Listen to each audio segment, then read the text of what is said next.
This is tragic. A prominent businessman mauled by a lion near Sesfontein, Namibia. A 59-year-old businessman was tragically killed by a lion at a luxury tented lodge in Namibia's remote northwest region near Sesfontein.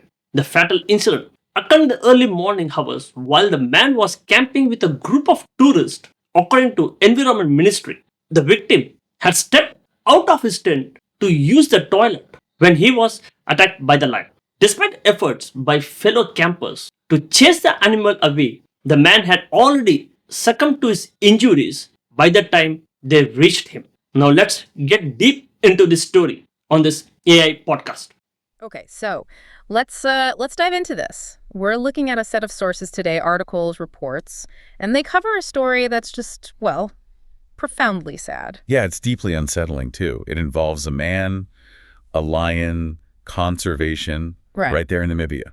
Exactly. And it really forces you, I think, to confront some harsh realities about saving species, especially, powerful wild animals. It's not straightforward. Not at all. So our mission here with this deep dive is to really unpack these sources, understand the facts, get the context on these specific animals, Namibia's desert lions. And then grapple with the really tough questions it raises, right? About humans and wildlife, how they can possibly coexist, or if they even can in some places. Yeah, the fundamental stuff. It's more than just the event itself. It's the layers underneath, definitely. Okay, so let's start with the man himself, Bernd Kebbel. He was 59, German-born, but really became a key figure in Namibian conservation. Right. A successful businessman, too, I gather. He owned that off-road center. That's the one, in Windhoek. Sold, the heavy-duty 4x4s you'd need out there. But his real energy, his passion, and frankly, a lot of his resources Went towards the desert lions. Exactly. Saving Namibia's critically endangered desert lions, years of work, significant funding. Which just makes what happened next almost unbearably tragic. It really does. So this incident, it happened very early, Friday morning. Mr. Kebbel was camping out with his wife, Connie. She's 57. And they were near the Honev Skeleton Coast Camp, up in the north. Yeah, that area. Sort of a wildlife trip, exploring. And doing the standard thing for safety, sleeping up high. Right, in a rooftop tent on their 4x4. Right. It's designed to keep you elevated, away from predators on the ground. Standard procedure. But then he needed to get down. Yeah, during the night he had to leave the tent, climb down the ladder, nature calls. And that's when it happened. Disaster struck.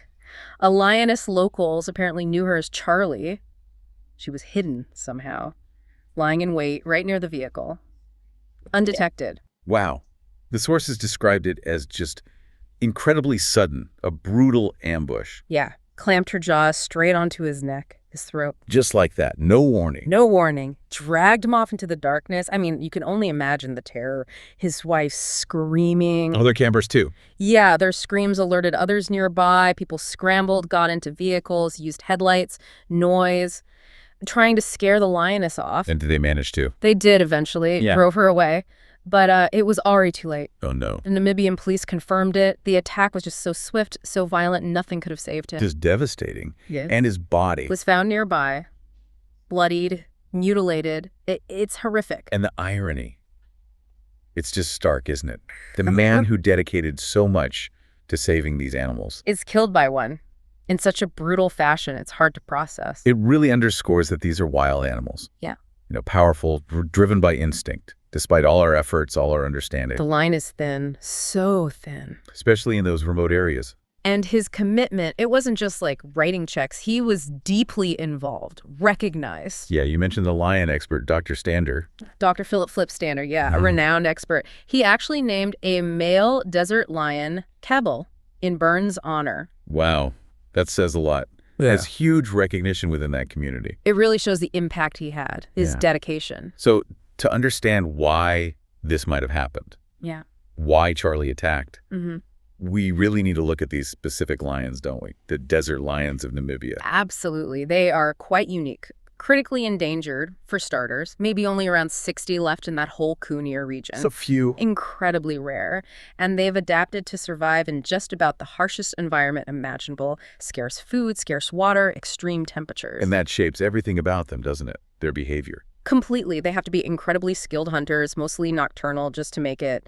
Food and water are so limited, they're constantly, driven by hunger. Desperation, really. Yeah. And the sources point this out, that desperation can push them push them to take big risks, like venturing closer to human areas, campsites. There was that quote, wasn't there, from a local expert? Yes, that really stuck with me. Something like, they don't get many chances to hunt. When one does, and it's hungry enough, it will take the risk, even if it means attacking a human. Chilling. It suggests it wasn't malice, perhaps, but sheer, desperate hunger, seizing an opportunity. Likely. And you have to remember the power here. A lioness, what, around 170 kilos? Easily. Capable of bursts of speed, 50 miles per hour maybe. Yes. And those teeth, that strength, immense. And because there's so little standing water, they rely almost totally on the moisture they get from their prey. Right. Antelope, ostriches.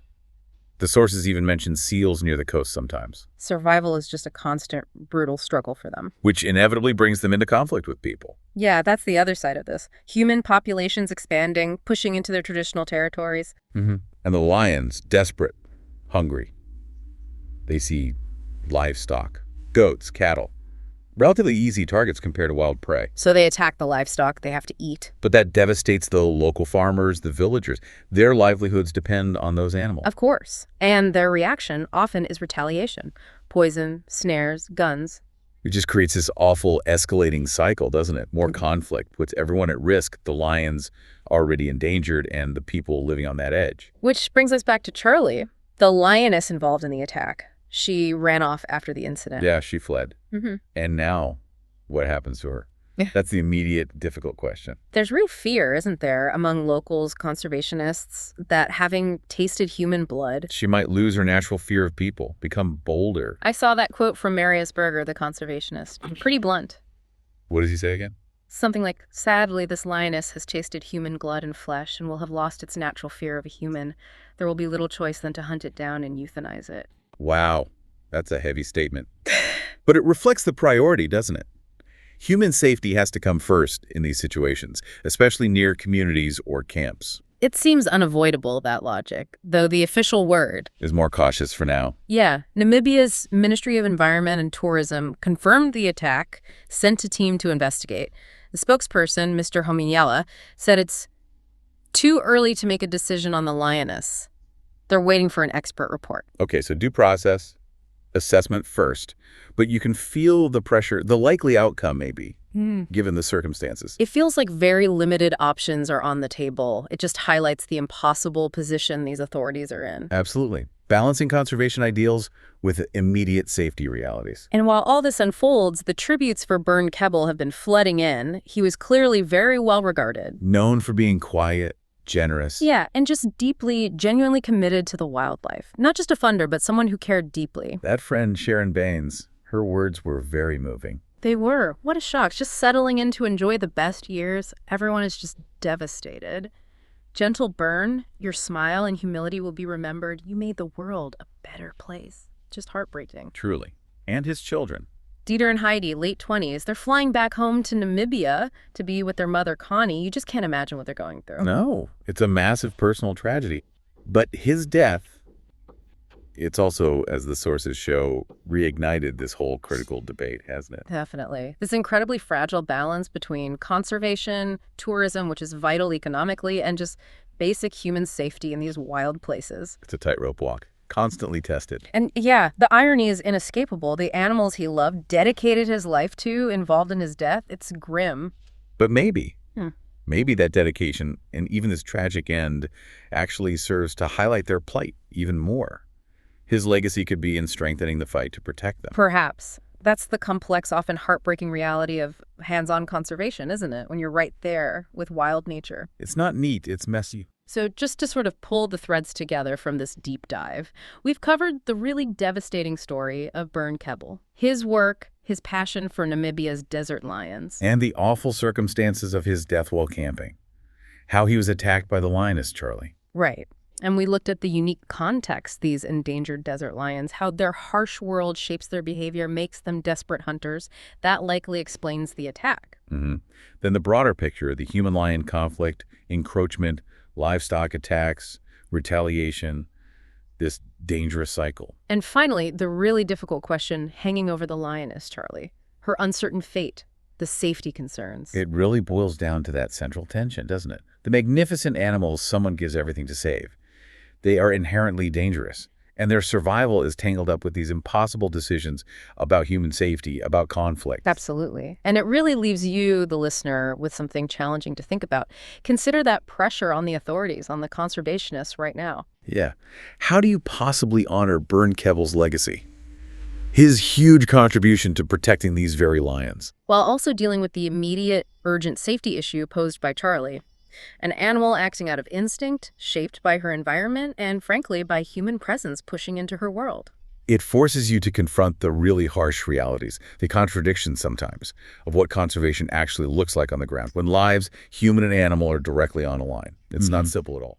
How can conservation is better balance wildlife protection with the safety of ecotourists and local communities? Don't forget to comment it. Thanks.